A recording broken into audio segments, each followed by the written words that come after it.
大家好，我是小敏。今天有个 party， 准备了一份朋友们最爱的大盘鸡。首先将4个土豆洗净、去皮、切块，然后放2勺盐腌制15分钟，主要是杀水气。经过这样处理过的土豆口感粉糯，久煮不散。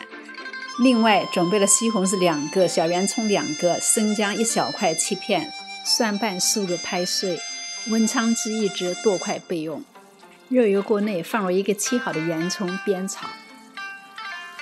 出香味后，放1小撮花椒进去，转小火慢慢炒出香味，然后倒入鸡块，放几颗冰糖，转大火煸炒，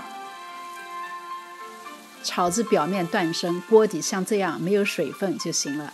这样炒过的鸡肉会非常香。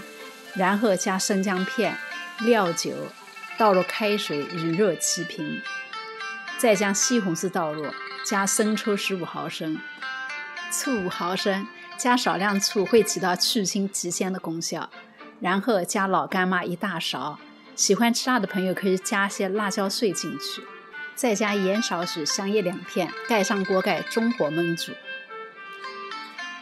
这时土豆已腌制好了，看看出了好多水。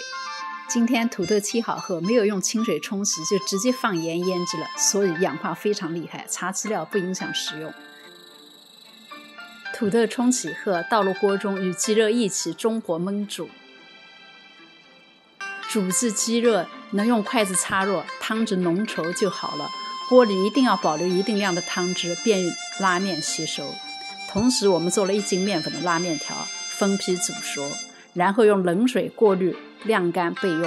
上一期有拉面制作视频供参考。再次将鸡肉调味，这里口感正好，放了少量鸡粉蒸鲜，然后将另一个切好的圆葱、蒜瓣、红绿椒一起倒入锅中煸炒，煸炒至红绿椒断生，并有微微的清香，即可出锅倒入面条中。今天的 party 就可以隆重开始了。口感怎么样？看看就知道了吧。